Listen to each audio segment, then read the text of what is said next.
කියනවා ඇයට ඇමරිකාවේ පදිංචියක් තියෙනවා. ඇයට නිවසක් තියෙනවා. ඉතින් පසුගිය දවසක ඇමරිකාවෙන් ඇයට චෝදනාවක් ඇවිල්ලා තියෙනවා. ඇය Airbnb කෙනේ පුද්ගලයන්ව ගෙන්නනවා කියලා බොරු චෝදනාවක් ඇයට එල්ල කරලා තියෙනවා.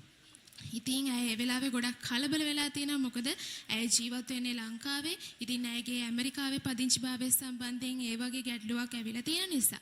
නමුත් ඇය දෙවියන් වහන්සේ ඉදිරියේ උන්වහන්සේගේ අභිමුඛයට හැම දවසකම ඉරිදා එනවා අපි දැකලා තියෙනවා. ඉතින් ඇය ආක්ෂා කරලා දෙවියන් වහන්සේට මේ ගැන උන්වහන්සේට කියලා ඇය ඊට පස්සේ ඊමේල් එකක් දාලා රිප්ලයි කරලා තියෙනවා. ඇය මෙහෙම චෝදනාවකට මැදිහත් වෙන්න හේතුවක් නැහැ. ඇය මේ වෙනකොට මම ජීවත් වෙන ලංකාවේ කියලා ඉදිරිපත් කළා තියෙනවා. ඉතින් ඊට පස්සේ සිදු වෙලා තියෙන යම් ක්‍රියාවලියක් ඊට පස්සේ අවසානට දෙවියන් වහන්සේට ස්තුතිවන්ත වෙන්නේ ඇයට එල්ල වුණු බොරු චෝදනාවෙන් මේ වෙනකොට ඇයව නිදහස් කරලා ඇයට හැම චෝදනාවක් එල්ල කරන්නේ නැතුව ඇයව නිදහස් කළා තියෙනවා. ඉතින් ඇයට දුණු කරුණාව ගැන දෙවියන් වහන්සේට ස්තුතිවන්ත අපි උන්වහන්සේට හොඳ අත්පොලසන්නදයක් ලබා දෙනවා.